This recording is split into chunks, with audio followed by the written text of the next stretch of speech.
The stadium lights flared, a blinding ocean of energy reflecting off a million eager faces. This was more than a concert. It was an experience. It was Taylor Swift's Eras Tour, a meticulously crafted symphony of music, emotion, and an unbreakable bond between artist and millions of fans. Every note, every dance move, every spoken word, a testament to a pop icon's control, her absolute mastery of her craft, and her connection with her audience. But what if that perfect stage, that flawless performance, suddenly became a battleground for her very mind? Imagine standing before a roaring crowd, commanding every gaze, every cheer. Yet, deep inside, you are no longer in control. What if the adoration of your devoted fans, that powerful wave of collective emotion, could somehow, impossibly, be weaponized? What if the wildest, most absurd desires of her most fervent Swifties could bend her will, force her movements, dictate her every sound? How does a global phenomenon, whose every step is choreographed, whose every lyric is memorized, navigate a world where her mind is no longer her own? When the subtle wishes of a teenager in the nosebleed section suddenly compel you to bark like a dog mid-song, what do? When a fleeting thought from a fan in the front row about wanting more sparkle forces an explosion of glitter onto the stage, turning a heartfelt moment into an absurd spectacle, how do you react? This isn't a new act. This isn't a planned stunt. This is a terrifying, hilarious, and utterly unprecedented reality for Taylor Swift. What kind of dark technology could create such a chaotic, public mind meld? Who would dare unleash such a bizarre experiment on an unsuspecting star? And can Taylor, the ultimate strategist, the master of her own narrative, possibly find a way to break free from this collective consciousness that seeks to redefine her, live on stage, before the entire world? The show is about to begin, but this time, the rules of reality are about to break. Get ready to witness the most unpredictable concert in history. Because in this performance, everyone has a say, and the star is just trying to survive. You won't believe what happens when the fans truly take control.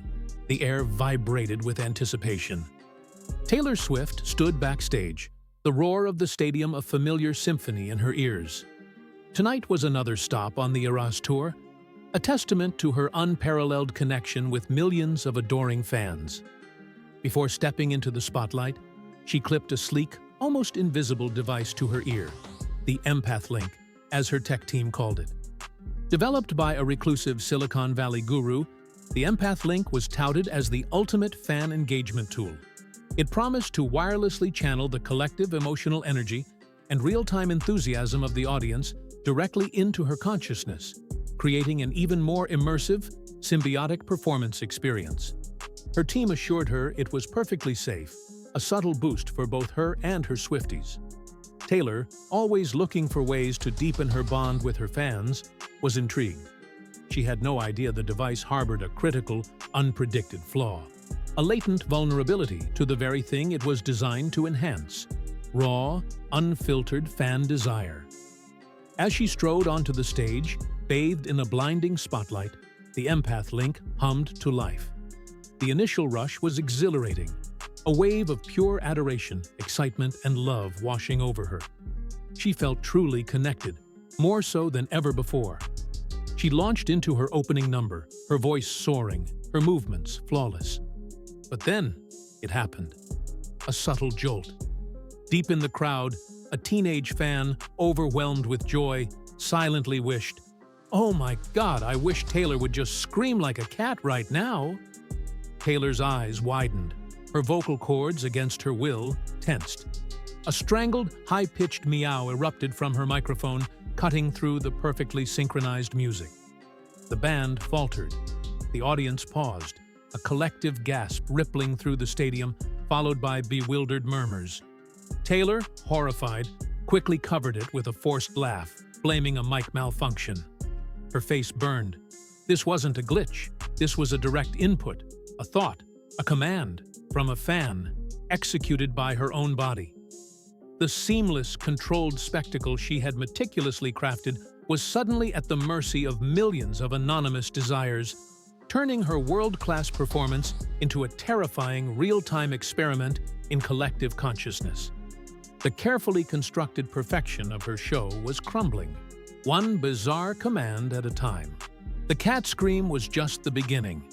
The empath link, now fully corrupted, transformed Taylor's carefully choreographed show into a chaotic, live-action puppet show, controlled by the whims of her audience. She moved into her next song, a heartfelt ballad, only for her legs to suddenly attempt an impromptu, awkward breakdance in the middle of a slow verse. Somewhere in the arena, a young fan had thought, "Taylor needs to loosen up and bust a move." Taylor grimaced, trying to regain control, but her limbs felt like they belonged to someone else. During a costume change, a fan's subconscious desire for more sparkle, like a disco ball, caused her to emerge onto the stage wearing not her planned elegant gown, but a makeshift, absurdly oversized glittery cape made of what looked like reflective emergency blankets. The crowd roared with a mixture of laughter and bewilderment. Her backup dancers, professionals accustomed to her precision, exchanged frantic glances, struggling to adapt to her sudden, unpredictable movements. Her management team backstage was in a frenzy. Her tour manager, a veteran named Sarah, screamed into her earpiece, "Taylor, what is going on?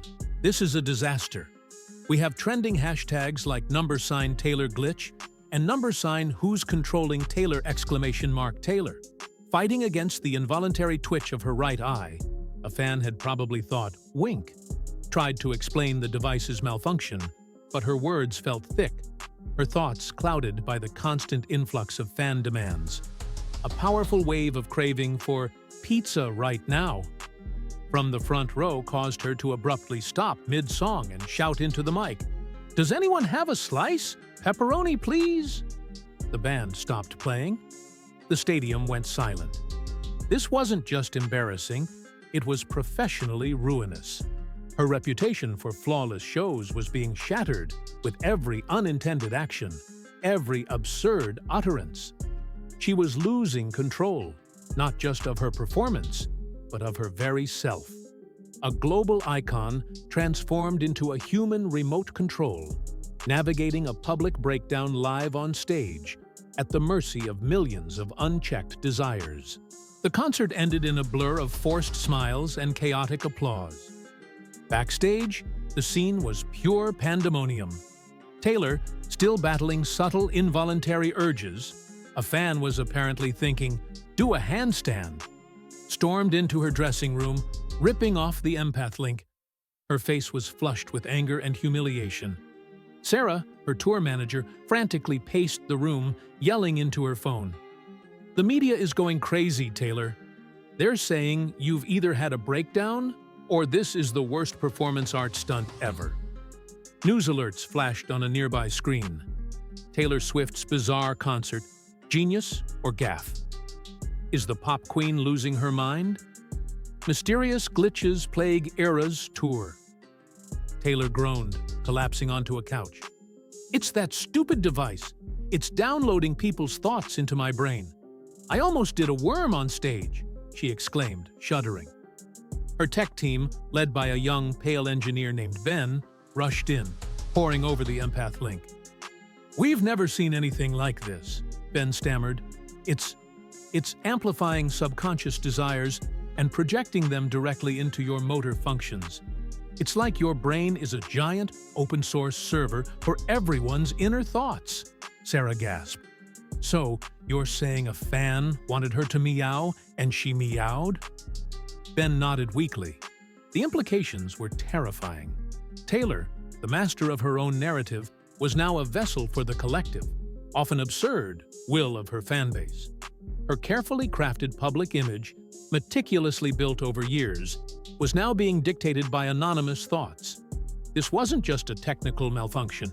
This was an unprecedented invasion of privacy, a horrifying loss of autonomy. The team debated shutting down the entire tour, but the financial implications were astronomical. Taylor, meanwhile, felt a new urge, a powerful desire to sing a song about kittens and glitter, undoubtedly influenced by a fan still thinking about the absurd cape. She closed her eyes, trying to block out the mental noise, wondering how she would ever regain control of her own mind, her own voice, her own stage, and her own destiny. Amidst the chaos, a chilling truth began to emerge. Ben, the tech engineer, his face etched with worry, discovered a deeply hidden, malicious code within the Empath Link's software. This wasn't a random glitch. It was a deliberate sabotage. The code, intricate and sophisticated, had been designed to hijack the empathic connection and turn it into a coercive force, making Taylor act out the unbridled desires of her most fervent fans. The true mastermind, Ben revealed, was none other than Dr. Aris Thorne, the same shadowy tech mogul who had created the echo chamber device that tormented Jennifer Lawrence. Thorne, still obsessed with exposing what he perceived as the illusory control of celebrity, saw Taylor Swift as the ultimate target. Her unparalleled bond with her fans, her seemingly perfect image, was a challenge he couldn't resist. He believed that by forcing her to embody the chaotic, often ridiculous wishes of her fanbase, he could prove that even the most powerful stars were merely puppets of public demand, shattering the illusion of artistic integrity. Thorne, working through a network of disgruntled former employees and zealous anti-celebrity activists, had infiltrated Taylor's tech development team, subtly embedding the malicious code during the Empath Link's final testing phase. His goal was not just to embarrass her, but to create a global spectacle of celebrity meltdown, a live exposé of manufactured adoration. Taylor, listening to Ben's frantic explanation, felt a cold knot of dread form in her stomach. This wasn't just a random accident. It was a targeted attack, a calculated attempt to dismantle her career and her very essence as an artist. The person who had once tried to expose Jennifer Lawrence's inner thoughts now sought to control Taylor's every external action, turning her concerts into a bizarre public experiment.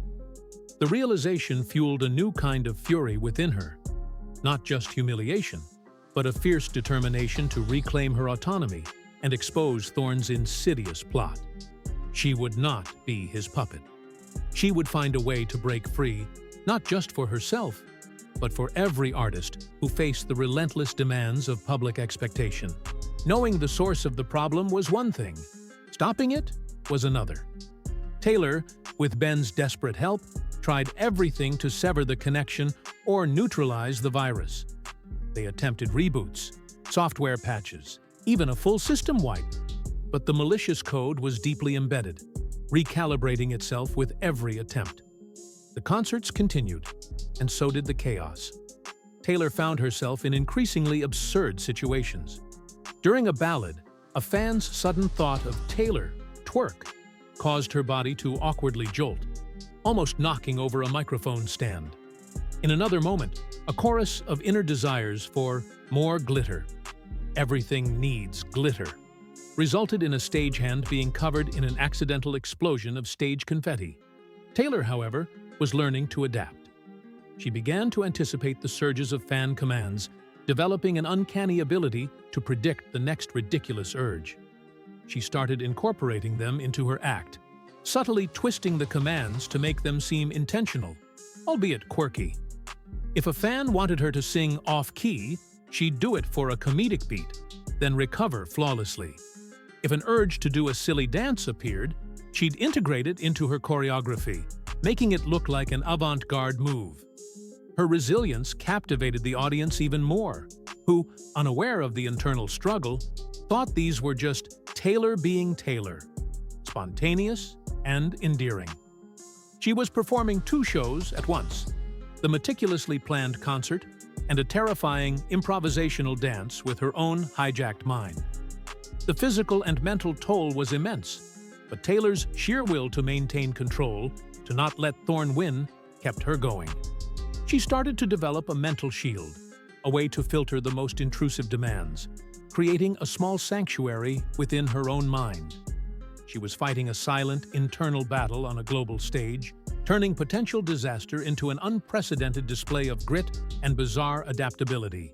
forcing Thorne's cruel experiment to backfire in ways he could never have imagined. The final concert of the tour arrived, a monumental event broadcast globally. Taylor was exhausted, but resolute. Ben had managed to create a temporary, high-frequency counter-signal, a sort of mental jammer for the empath link, but it could only hold for brief periods. Their plan was risky.